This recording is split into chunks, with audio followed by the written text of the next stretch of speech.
வணக்கம். இன்றைக்கி நம்ம பார்க்க போகிறது 5ஆம் வகுப்பு 2ஆம் இயலில் மூதுரை அப்படிங்கிற ஒரு செய்யுள் பார்க்க போகிறோம். மூதுரையை இயற்றியவர் ஔவையார். அவரை பற்றின ஒரு சின்ன ஆசிரியர் குறிப்பை பார்த்துடலாம். ஔவையார் நம்ம எல்லாத்துக்குமே தெரியும். 1ஆம் வகுப்பு 2ஆம் வகுப்புலேருந்தே நம்ம அவங்கள படிச்சுட்டு தான் வரோம். ஆத்திச்சூடி அதெல்லாம் எழுதினவங்க ஔவையார் தான். ஆத்திச்சூடி போக கொன்றை வேந்தன், நல்வழி, அந்த மாதிரி இன்னும் பல நீதி நூல்களை இயற்றியிருக்காங்க. மூதுரை நம்ம எப்படி பிரிக்கலாம்னா முதுமை கூட்டல் உரை அப்படின்னு நம்ம பிரிக்கலாம். அப்போ இந்த மூதுரையில் முதுமையான அறிவுரைகள்லாம் இருக்குமா. முதுமையான அறிவுரைகள்னால் நல்ல பழமையான நீதி கருத்துக்கள்லாம் கொண்ட நூல் தான் மூதுரை. மூதுரைக்கு இன்னொரு பெயர் வாக்குண்டாம் அப்படின்னு சொல்கிறாங்க.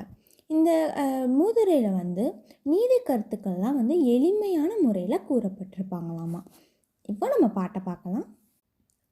அடக்கம் உடையார் அறிவிலார் எண்ணிக் கடக்கக் கருதவும் வேண்டா மடைத்தலையில் ஓடுமீன் ஓட உருமீன் வருமளவும் வாடி இருக்குமாங் கொக்கு. மறுபடியும் படிக்கிறேன். அடக்கம் உடையார் அறிவிலார் எண்ணிக் கடக்கக் கருதவும் வேண்டா மடைத்தலையில் ஓடுமீன் ஓட உருமீன் வருமளவும் வாடி இருக்குமாங் கொக்கு. இங்கே பார்த்தீங்கன்னா அந்த கொக்கு இருக்குல்ல, அது இந்த ஓடையில் இப்போ ஆற்றுல அந்த நெற்பையெல்லாம் வளைஞ்சிருக்கிற அந்த வயல்வெளிகள்லாம் ஒத்த காலில் நின்றுக்கிட்டே இருக்குமா. எதுக்கு நிற்கிது? தன்னோட இரை, அதாவது அந்த மீன் அந்த தண்ணியில் வர வரைக்கும் வெயிட் பண்ணி அதை பிடிக்கிறதுக்காக நின்றுக்கிட்டே இருக்கும். அதுவும் அந்த சின்ன மீன்களெல்லாம் அது பிடிக்காது. அப்போது அதுக்கான அந்த பெரிய மீன் வர வரைக்கும், பெரிய மீன் இங்கே உரு மீன்கிறது தான் அங்கே பெரிய மீன் அப்படின்னு சொன்னோம். அப்போ அதுக்கான அந்த பெரிய மீன் வர வரைக்கும் அது வெயிட் பண்ணி அதுக்கப்புறம் அதோட இரையை அது பிடிக்கும். அந்த மாதிரி அடக்கம் உடையார், அடக்கம்னா பணிவு. அந்த மாதிரி பணிவு கொண்டவங்க அறிவில்லாதவங்க அப்படின்னு நம்ம எண்ணி அவங்கள நம்ம ஈஸியாக ஜெயிச்சிடலாம், வென்றலாம் அப்படின்னு நம்ம நினைக்கக்கூடாது.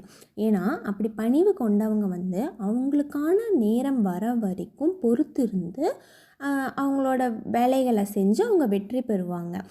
அதனால் அவங்க வெயிட் பண்ணுறாங்க. அப்படிங்கிறதுனால அவங்களுக்கு அறிவே இல்லை, நம்ம அவங்கள ஈஸியாக ஜெயிச்சிடலாம், எவ்வளோ நேரம் இப்படியே வெயிட் பண்ணுவாங்க அப்படின்னு நம்ம நினைக்கக்கூடாது. அந்த கொக்கு மாதிரி அவங்களும் அவங்களுக்கான நேரம் வர வரைக்கும் வெயிட் பண்ணி அவங்களோட வேலைகளை அவங்க செஞ்சு அவங்க வெற்றி பெறுவாங்க அப்படின்னு ஔவையார் இங்கே சொல்கிறாங்க.